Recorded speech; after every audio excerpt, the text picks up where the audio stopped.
feel like the one thing I want to say about these books is the less I say about them, the better. But then again, if I'm talking about the worst books that I've read in 2024, I would think you would want to know in terms of why I felt they were the worst books that I picked up in the scope of the year.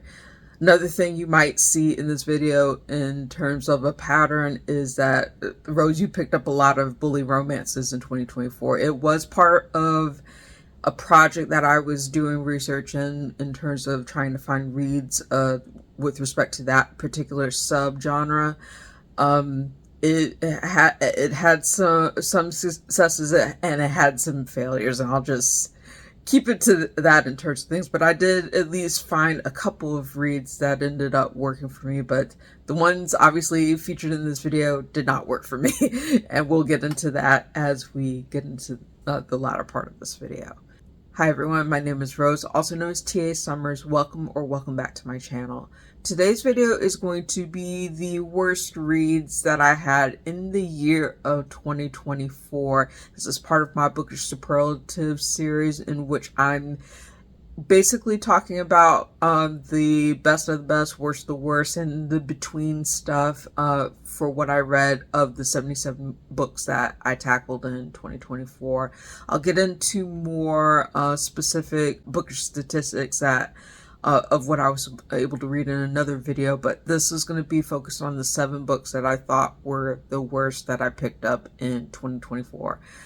I think that's enough of an intro. We're just going to go ahead and dive in and we'll see where it goes. I think the way that I have these arranged are from like less worst to the absolute worst. I think there may be 1 or 2 other books that I did not put in this list because I strictly told myself I was only going to list 7 books because I wanted to keep it brief and also keep it on a theme. 7 best, 7 worst, 7 most disappointing, and just leave it into those particular brackets, and then do my book statistics after the fact to kind of encapsulate like everything that I read. But overall, we are going to go ahead and start with the first book, which should be no surprise to anyone who saw one of the first reviews that I had on the channel at the beginning of last year in 2024. I'm going to name Pucking Around by Emily Rath as one of the worst books that I read last year in 2024. And 700 pages, over 20 some hours of listening to an audiobook. I went through all of that for reading one of the worst kinesiologists that I've read in fiction in terms of adult romance. I did not understand really the appeal. Like, I understood parts of the appeal of this book in terms of things, because it is a sports romance, it is a why choose romance, and I see elements in terms of things where it started out where it could have worked into some way where it could be appealing, but it quickly fell off the map for me in terms of how long it was, how tedious it was. I'm like, why is Rachel one of the worst kinesiologists that I've ever seen in a romance, no less? And she's essentially the team doctor to these 3 players, which she's in a entangled relationship with in terms of things. And this book had so many different issues in it that I tried to do my best to unpack it in the full review, which I'll link in the cards above and in the description down below. But I was just like, this was not worth 700 pages of wading through, and Rachel being utterly insufferable and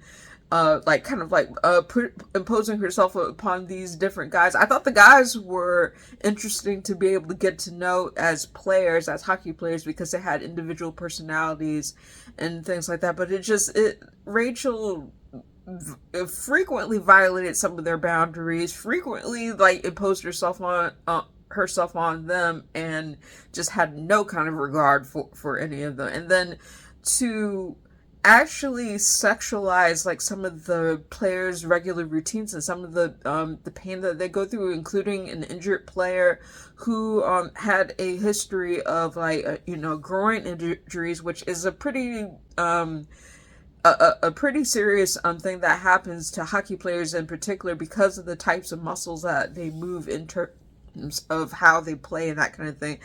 And you could probably tell from my, like, the part of my frustration comes from my background in exercise science and sports medicine in terms of what I've studied and what I've worked in. I didn't work specifically with athletes. I worked with Gen Pop when I was working in that specifically, but I just like I had a level of frustration with this book that was definitely tied into things that I know about the industry and things that I know about sport and that kind of thing, and I just like, this did not work.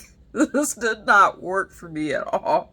I wish that it could have been something that like I enjoyed for the most part, but unfortunately it wasn't to be. I did actually like parts of the short story that came before Pucking Around, which was called Just One Night, which was included in the audiobook version of it that I had, but the overarching, the main story that I want to focus on is Pucking Around, and I thought that was one of the worst books that I read in 2024. I think that's the first part of the series that I will have read. That'll be the last of this perspective series that I'll read. Not the last from Emily Rath. Maybe I can find something else from her catalog, that her respective bibliography that works for me. But overall, this definitely did not work for me, unfortunately, and yeah, it was one of the worst reads that I had in 2024. So moving on. Next book is also no surprise to anyone who saw like some of my beginning reviews for the year in 2024. The second book that I would name my worst book of 2024 was The Summer We Fell by Elizabeth O'Rourke. This, at a certain point, I recognize that this new adult romance had a certain appeal in terms of things. It tackled a lot of heavy subject matters, especially rooted in trauma for the main characters that were involved in this. And it's a story that's told between the past and the present, and chronicles like the tumultuous relationship of the two main characters in this respective book. I wasn't happy with I wasn't happy with it up to a certain point, but at least I was able to follow it in terms of say, okay, like I can see that this has some kind of value to it, and like there are parts of it that I appreciate in terms of being able to read and see the respective relationship of these characters in terms of things. But at about the 75th percent mark, there's a major twist that essentially soured the whole entire book for me, and I could not untangle some like the one of the worst tropes that I can think of in terms of things, and one of the things that will turn me off of a book very quickly is either the bury your gaze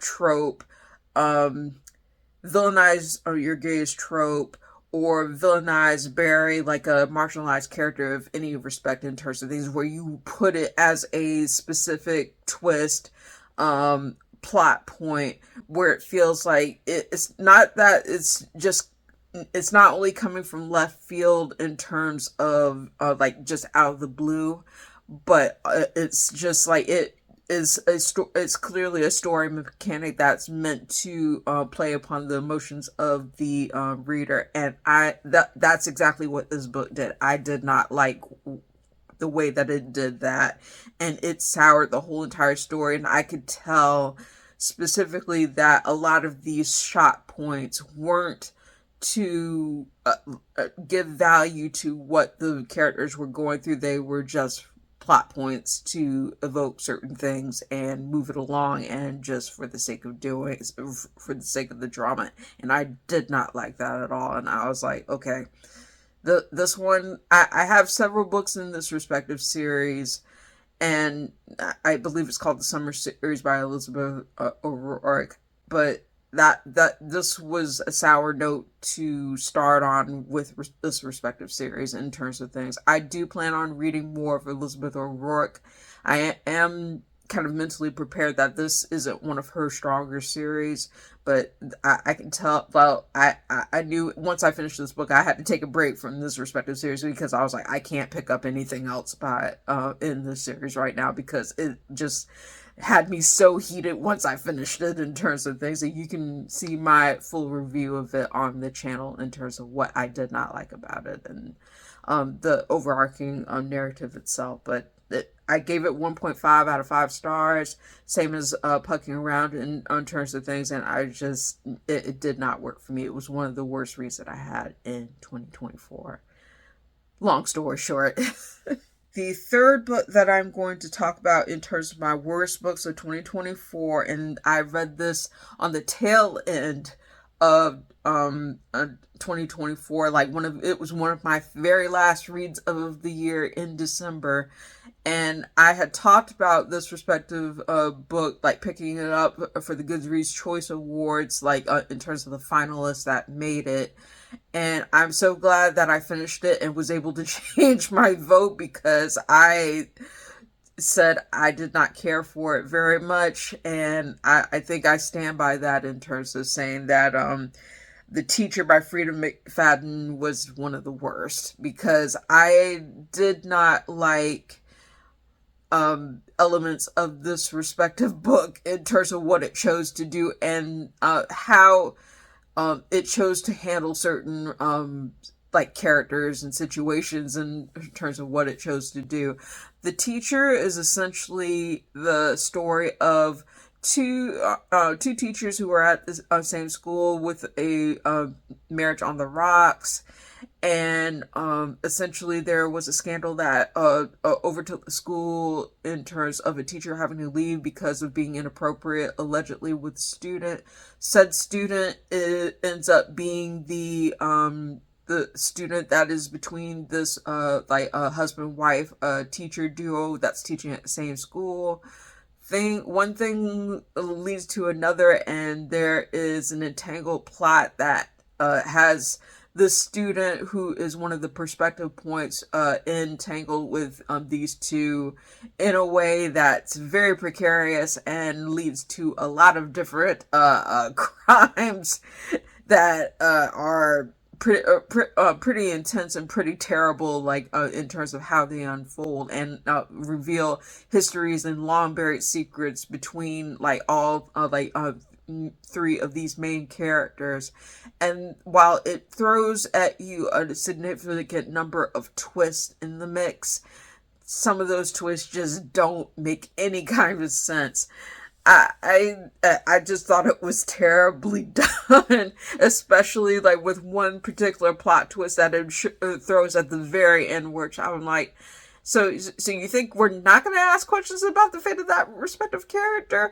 Or the fact that this other character who was kind of like had another identity completely in terms of things just ended up being in this other relationship with this other character that was part of the main mechanizations. I was just like, no, we're not doing that. We're not doing that at all. I think I gave The Teacher 2 out of 5 stars, if I remember correctly, in terms of my review on it, but it wasn't great.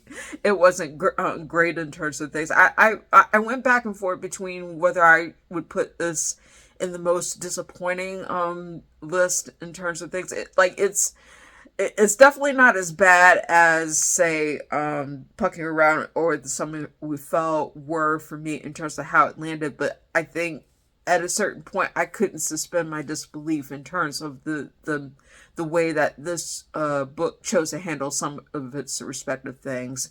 And I think Freida McFadden is a hit or miss author with a lot of people in terms of the mysteries and the twists and things like that.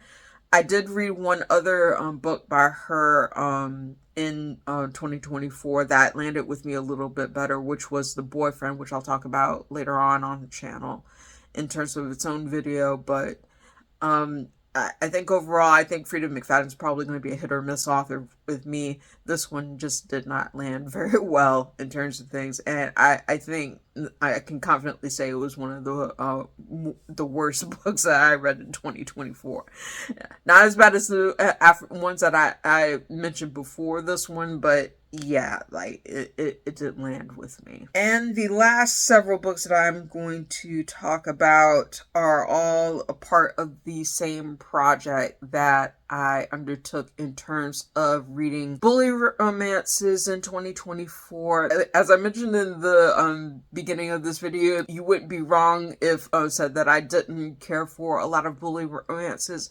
But I'm not going to say that I'm writing off the subject genre just yet in terms of things. It's just all four of these books were ones that did not land with me for one reason or the other, including a reread, which I genuinely tried to reread it to say, was this book as bad as it was the first time that I read it? And sadly, it definitely was as bad as the first time I read it. So I'll start with that one. So the first one that I'll mention in terms of this string of bully romances that were among my worst was Bully by Penelope Douglas, which a lot of people consider to be kind of one of the cornerstone books for new adult and for this respective genre. It definitely hit the same, almost the same exact note with me as it did the first time that I read it years ago, and I talked about it briefly on the channel in terms of one of my previous wrap-ups. But I thought that Bully just essentially, like, I do not see what Tate sees in Jarrett for all the things that he does to her in the scope of the narrative in terms of things. I do not see how he's attractive. I say, like, you know, like he like definitely Tate deserves better, and he deserves to be thrown in the perpetual garbage bin of human beings in terms of everything that he does in the novel in terms of things. There's no, even with everything that's noted in terms of the things that he goes through, that's no, not an excuse, not anything, not no kind of justification whatsoever. Just throw the whole dude away in the perpetual garbage. I just say no, absolutely not. But I tried to give that another go around. I did give Bully by Penelope Douglas the second time around 1.5 out of 5 stars for the audiobook reading, because I did read it on audio this time around, and the audio reading of it was fine, but the book itself, no. The rest of these bully romances that follow after Bully are basically 1 star, and I'm just going to go through them fairly quickly. First one I've talked about on the channel before, and I reviewed it significantly in terms of talking about what I didn't like about it, but Breaking the Bully by Jessa, Kane, it was 1 star for me. It was only 63 pages, and it still managed to make me mad in terms of what was done in terms of the very bland characterization of both the heroine, even though the heroine had pertinent issues that she was going through in terms of things, the hero in that perspective novel just basically bullied her to be able to say, oh, like, in reality I really like you, and I'm just using this to control you. And I'm like, no, we're not doing that. No, not in 63 pages. And I'm like, no, it didn't work. It didn't work for me. Moving right along was Fall by McKayla Box. This was a young adult, new adult romance, contemporary, that's part of the series called Sunset Beach High. And while I can understand the appeal of this respective book to those who like series such as Gossip Girl or Private or Pretty Little Liars or something like that, where you're following a high school student who moves to a new town, has to relocate, and ends up being in the crosshairs of a bully who won't leave her alone and does all kinds of things to her to really subject her, like, to a lot of things that are not okay in terms of things. I think there was too much about this respective thing that felt that paled in comparison, and then all the shaming and blaming and villainizations in terms of things. Like, if a lot of it just felt over the top for me. I did not care for it. It was compulsively readable, but in the end I was like, I don't feel compelled to continue the series because I know it's just going to throw in a whole bunch of wedges that aren't going to be properly developed. The characters are just basically there for for the drama in terms of things, and yeah, I did not find value to continue with it.